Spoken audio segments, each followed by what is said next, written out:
So I'm Matthew Slocum, I'm Director of the SBAB. Well, it's a really fantastic occasion for me and for the SBAB. There's been a lot of work that's gone into this project, a lot of worrying about the building, and to see it all come together and to have had such a brilliant team working on it has been amazing. And the product speaks for itself. We've got a wonderful ancient building, but now in a really good condition, operating again and just here to be enjoyed. Whether you're local or a Mills enthusiast, it's for everyone, and that's what we really want to see.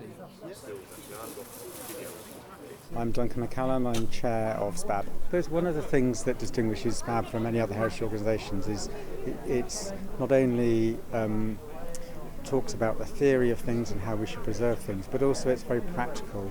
And I think this windmill has been a great project to show people how we can live out the philosophy that the organisation has. One of the things that came through today is how important it is to local people. The fact that local people care about this, the local school is interested in it, there are lots of local volunteers.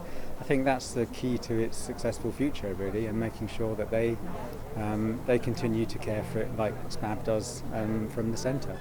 Says it all just looking at it. It's absolutely amazing, absolutely amazing. All the hard work that was carried out, well worth it. All the guys, all the people involved, the SPAB, Tara, Dorothea, everybody all come together and made it happen. The SBAB and the mill section view a mill like this not just as a building. They think it's more than that. It's a machine as well. And we all know that a machine has to work in order to fulfill its full potential. So by the late 2010s, sadly, this particular mill hadn't been working for some decades. So we knew something had to be done, and this posed some great technical challenges. It's a fragile ancient structure, its machinery is precious and delicate. So this inevitably was going to require a really careful conservation approach.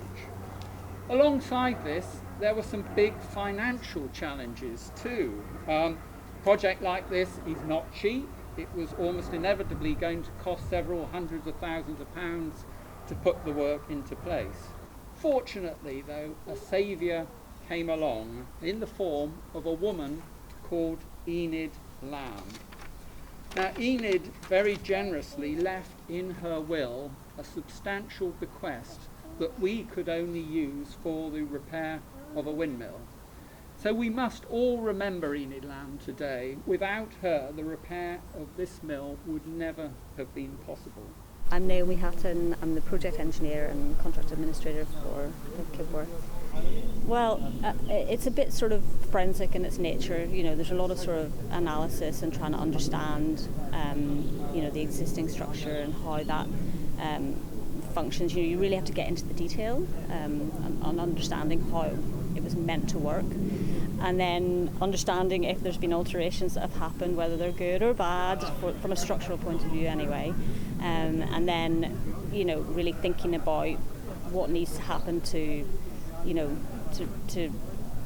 conserve it and to bring it back into use, but being sensitive to the original structure and the original craftsmanship. You're just unravelling history. Every piece of material you take off, you're just unravelling history. It's just an absolute pleasure to be able to work on traditional mills. I've never worked on a windmill before, and so it was a really steep learning curve, but I enjoyed it immensely.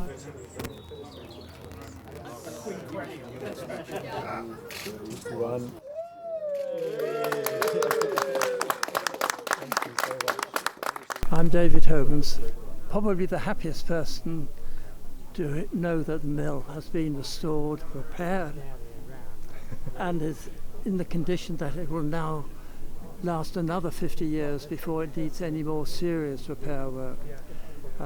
I was here the day the sales fell off in 2016.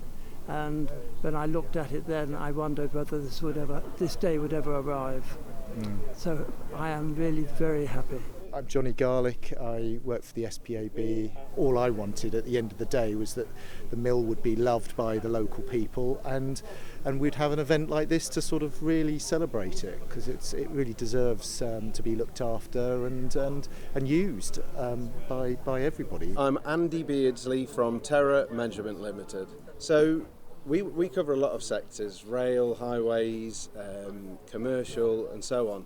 And we do enjoy our job, but our warm heart is for heritage, and we're always immensely proud to be involved in projects that we can see all the way through. And I don't think there's anything like this one for actually being involved at the very, very beginning, and then literally the day that it's actually reopened. It's beautifully repaired, and it's wonderful that our work has been a really key part of that. So we don't always feel that way with projects, but when it's so visually impressive as this, it's just, it makes us very proud.